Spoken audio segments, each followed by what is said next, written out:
दोस्तों Jayaprakash power ventures limited की बात करें तो स्टॉक के अंदर आज शानदार पॉजिटिव माहौल बनाया। आप देख ही सकते हो कि आज बहुत ज़बरदस्त वॉल्यूम में कामकाज हुआ और काफ़ी बड़े फंड हाउस ने जम के खरीदारी भी की।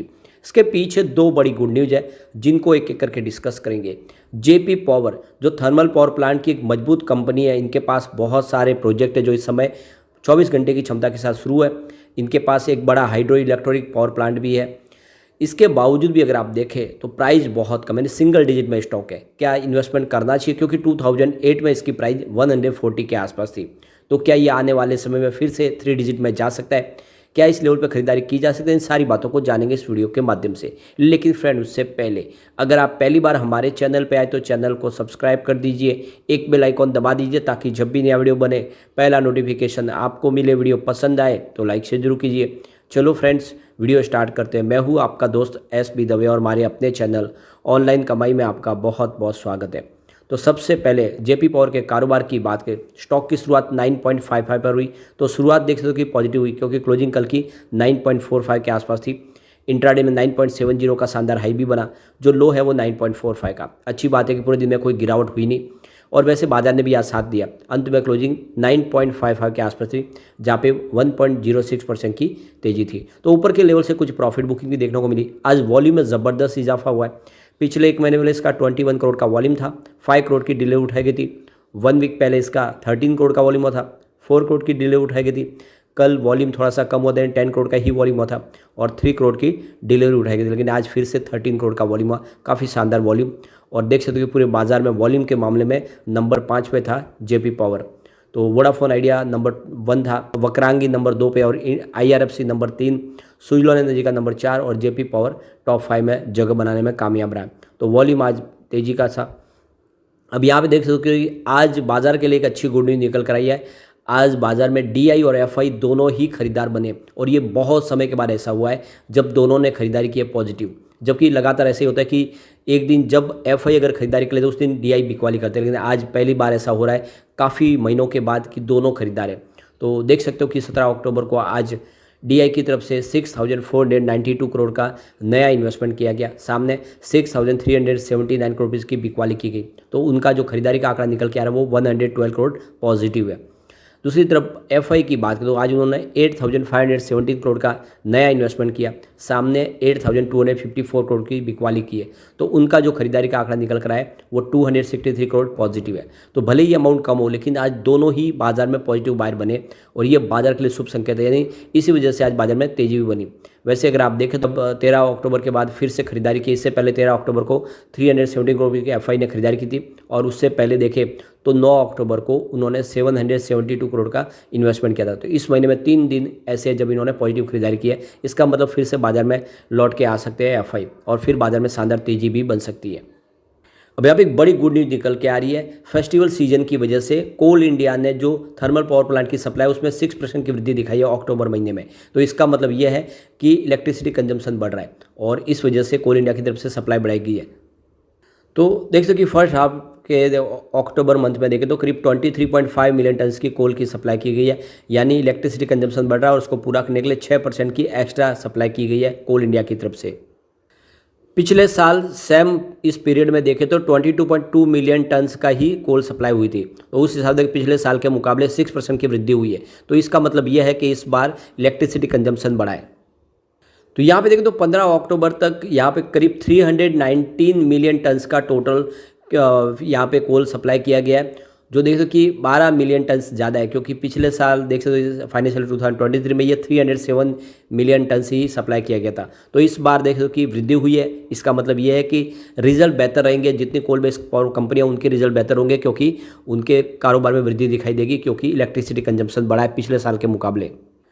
कोल इंडिया लिमिटेड की तरफ से 610 मिलियन टन इस साल में ऑलरेडी सप्लाई कर दिया गया कोल, जो पिछले साल के मुकाबले अगर देखें तो काफ़ी ज़्यादा है, यानी 4% ज़्यादा है। एक दूसरी गुड न्यूज और है थर्मल पावर प्लांट के लिए और ये बैड न्यूज है ग्रीन एनर्जी के लिए, क्योंकि देख दो कि इस महीने में देखें तो जो कैपेसिटी है RE की वो बहुत कम इंस्टॉल हुई है। करीब 6.6 गीगावाट की कैपेसिटी ही पाई गई है, जबकि यहाँ पे 20 गीगावाट का टारगेट रखा गया हर साल का, लेकिन ये कैपेसिटी तक बहुत दूर रह गए और इस हिसाब से देखें तो अभी भी जो इलेक्ट्रिसिटी सप्लाई को पूरा करने का जो जरिया है वो एक ही है, और वो है थर्मल पावर प्लांट। इंडिया की पावर डिमांड 8% बढ़ी है, और आप देख सकते हो कि इस डिमांड को पूरा करने के लिए देखें तो जो थर्मल पावर प्लांट है वहाँ से अपनी क्षमता से ज़्यादा वहाँ पे प्रोडक्शन हो रहा है। नहीं, देख सकते हो कि पिछले साल जहाँ पे 60% इस्तेमाल हुआ था कोल बेस्ड पावर प्लांट का, वो इस बार 69% के आसपास पहुँच गया है। तो देख सकते हो कि पूरी क्षमता से थर्मल पावर प्लांट काम कर रहे हैं, और जो बिजली की ज़रूरत है वहीं से पूरा हो रही है, क्योंकि अभी भी जो आरी के जो जितने भी लिमिटेशन है वहाँ पे, अब आप देख सकते हो कि इस समय टोटल जो 74% बिजली का जो इस्तेमाल होता है वो थर्मल पावर प्लांट के माध्यम से, और 23% में ग्रीन एनर्जी के सोर्सेज है, जिसमें विंड एनर्जी, सोलर एनर्जी और दूसरे बायोमास शामिल है। तो कुल मिला के देख लो कि हर साल 15 से 20 गीगावाट की कैपेसिटी को पाना हो, लेकिन अभी फिलहाल 6 गीगावाट के आसपास ही कैपेसिटी इंस्टॉल हो पा रही है। ऐसे में आप समझ ही सकते हो कि कोल बेस्ड पावर प्लांट का रोल बढ़ेगा आने वाले समय में भी। जितनी भी पावर्स की ज़रूरत पूरा होगी वो थर्मल पावर प्लांट के माध्यम से होगी, और ऐसे में आप समझ सकते हो कि जेपी पावर का कामकाज बढ़ता हुआ दिखाई देगा। जेपी पावर के पास तो खुद की 2 कोल माइंस भी है, ऐसे में कोल शॉर्टेज की कोई इनके पास प्रॉब्लम नहीं है। अब इसके रिजल्ट में भी आप देखें तो लगातार अच्छा वृद्धि हो रही है। जून 2022 के बाद से देखें तो कुछ गिरावट जरूर हुई थी। जून 2022 में जहाँ पे इनका रेवेन्यू 1829 करोड़ के आसपास था, जो दिसंबर में गिर के 1206 करोड़ के आसपास है, लेकिन उसके बाद में फिर से रेवेन्यू बढ़ना शुरू हो चुका है। मार्च में जहाँ पे 1385 करोड़ के आसपास पहुँच गया, और जून 2023 में ये 1715 करोड़ के आसपास पहुँच गया। तो आशा कर रहे हैं कि इस बार रेवेन्यू और बढ़ेगा। प्रॉफिट की भी बात करें तो जून 2022 में 242 करोड़ का शानदार प्रॉफिट था, लेकिन दिसंबर में कंपनी को 218 करोड़ का भारी लॉस हुआ। दिसंबर काफ़ी खराब था कंपनी का, इस वजह से इसकी प्राइस भी काफ़ी नीचे आई। लेकिन देख सकते हो कि जून 2023 बहुत ही शानदार, कंपनी शानदार प्रॉफिट बाई 192 करोड़ का ज़बरदस्त प्रॉफिट हुआ, और आशा करें इस बार प्रॉफिट और बढ़ेगा। अब चलते हैं कुछ बड़ी डील की तरफ।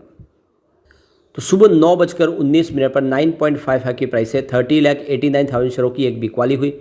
उसके बाद 10:41 पर 9.60 की प्राइस से 30,89,000 शेयरों की एक बिकवाली और हुई।